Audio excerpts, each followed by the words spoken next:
Well, day 3 of the CrossFit Games has come and gone. And it's not without controversy, because that's what this year's Games is about. It's all about controversy. So we're starting off with event 6, a sprint event. It is a bracket-style event, and it's announced that we're going to be down to the top 10 right after a sprint event.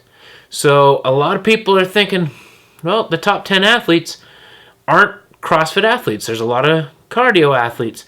A lot of people are upset about this because really there hasn't been a lot of CrossFit workouts except for Mary at the end of day 2.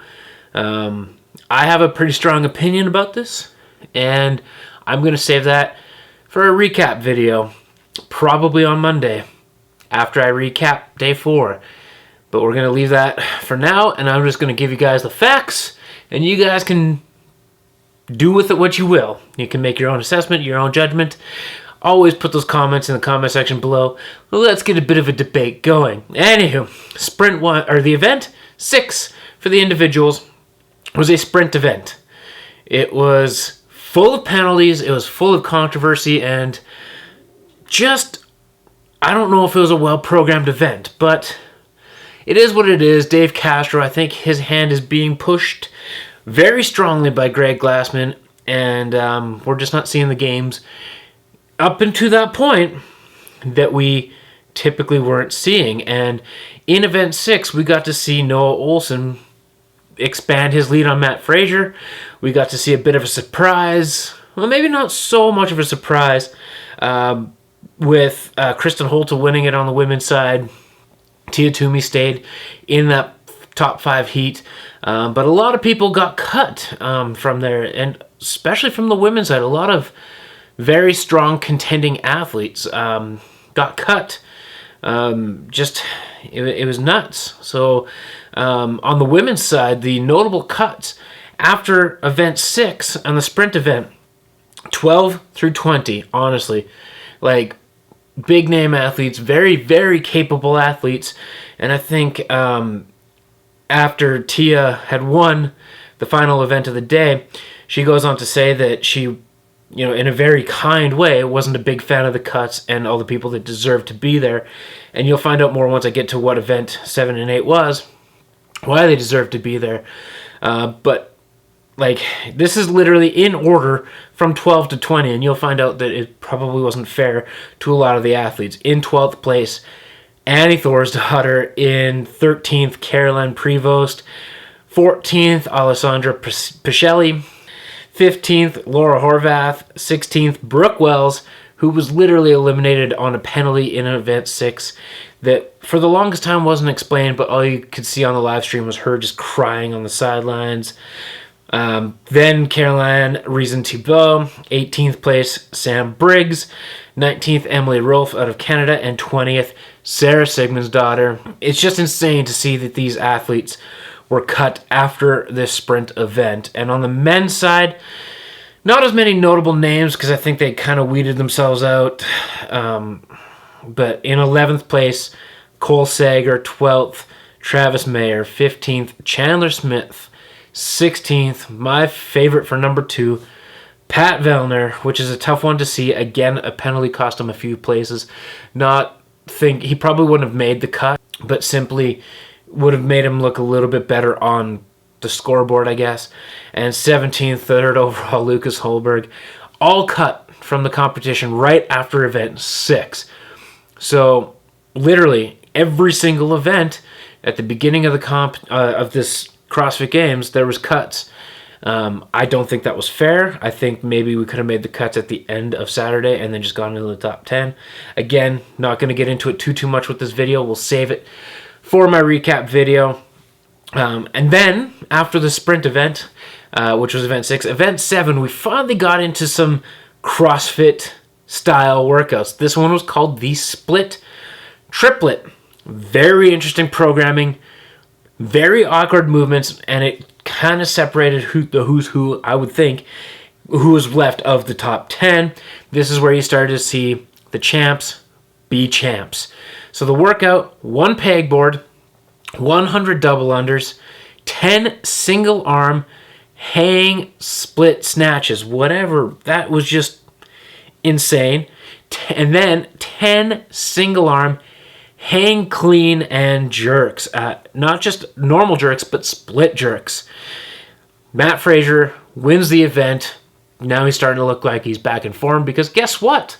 We're back into some sort of traditional CrossFit movements, things that he's trained for and things that are going on. It's just, starting to make that statement, and you can see his momentum building at this point. Event 8, simply titled Clean. So it was an ascending clean ladder. The athletes actually lifted one at a time. Very interesting format. I think it was something that the games had never really seen before. Something that was very interesting in my books. Basically, the way it was a clean ladder, but each athlete was basically put against each other, but they had their own time frame, if that makes sense. And they lifted from order 10 to 1.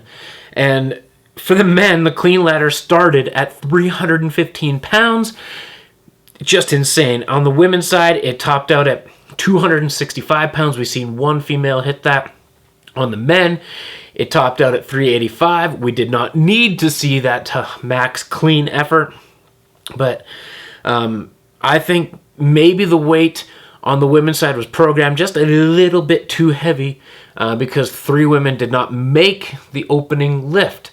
Now, the only thing is that there's a formula for a lot of ties when it comes to this, because there's going to be many people that cap out at the same lift. So they actually created a tie break system for this event. What it was a lift off. So there was a set amount. You do 5 cleans at that amount and then run to the platform. Insane. Like, I did not get to see the women's ladder, unfortunately. I wish I did. Probably a lot of lift-offs in there. But on the men's side, there was a lift-off between Noah Olson and Saxon Panchak. It was crazy. It came down to 0.02 seconds. And that essentially was huge for Noah Olson. Had he not won that liftoff, the gap between first and second would have been very, very close, because Matt Fraser did take this event, and now the point gap between first and second is only 15 points with a full Sunday left to go. But let's go over the leaderboards for men, for women, and for teams, because let's face it, the teams, it's a one-team show. It's become a runaway. But, side note on the teams, they did have a sprint event, which was a relay. That was more entertaining than watching the individual one, honestly. First off, Dre Strom from Mayhem. Holy shit, does that kid have wheels. He went hard out of the gate, and honestly, the only reason Mayhem Freedom did as well as they did on a sprint event, coming from people that don't sprint. And then the other notable athlete and the team that ended up taking the event win came from CrossFit Krypton, Alex Smith. Whew! You could tell he was a track athlete in high school because the man lit it up. He was insanely fast. But the top 10, because that's what we're down to, the leaderboard from first to 10. 1, we got Tia Toomey. Then we got Kristen Holta, Jamie Green, Kari Pierce holding strong in 4th. Katrin Davis' daughter, the only daughter, I shouldn't say the only daughter, but the only big name daughter to make it out of those final rounds of cuts, sitting in 5th place. Haley Adams, the rookie, 18 years old, sitting in 6th place, doing impressive things. It's going to be interesting to see her evolution on the final day of competition, especially because we're now out of the aerobics, so to speak. I think we still have a run swim run coming up. We don't know, but that bodes well for her because obviously her training and one of her coaches, she's just proven that she can do a lot of aerobic capacity. Bethany Shadburn sitting below her in 7th, Thuri Helgadottir in 8th. Anna Fraguco, I'm going to try my best to get that right by the end of tomorrow, sitting in 9th place, and Amanda Barnhart sitting in 10th. So women's leaderboard shaping up the way it should be, I guess. We don't know. And the men's leaderboard, we've got in first, still wearing that white shirt going into the final day of competition, Noah Olsen, but close on his heels, the defending champ, Matt Frazier, 15 points behind in number 2. Bjorn Carl Gudmundsson sitting in third. He had a very strong clean ladder. Did miss the liftoff, did lose it to Adrian Mundweiler, but it was entertaining nonetheless. 4th place, we got Scott Panchak. 5th place, Jacob Hepner. 6th, James Newberry. 7th, Matt McLeod, a relative unknown, one that was able to squeak in under those cuts. Number 9, Adrian Mundweiler. And number 10, Saxon Panchak. The top 5 teams, we got Mayhem Freedom, CrossFit Krypton, Central Beasts, OC3 Black, and Don't Stop in that order. And currently, Mayhem Freedom's point lead is over 150 points. So they could literally almost coast their way through. It's getting insane. But Rich Froning is doing Rich Froning things. I do have to make one quick correction from yesterday's video. I said Willie George has made it in at the cut on the 20th spot. Well, apparently last night, after some review, some points changes, a whole lot of things, he unfortunately did not make the cut. So that has got to be completely devastating and deflating as an athlete. Not much we can say. But day 3 has come and gone. And as they say, we need to let bygones be bygones. We have to take our emotions, set them aside, and just look forward to what the competition brings on Sunday. I'm hoping for many, many events. I've scheduled myself a full rest day. So we're hoping to see a lot of CrossFit action and good things happening. So thank you for watching the video today, guys. If you liked the video, give this video a thumbs up, comment in the comment section below, subscribe if you haven't subscribed already. It is the only way to become a member of the Burger Empire. And until next time, everybody, as always, thank you, no technical difficulties today. Burger Power.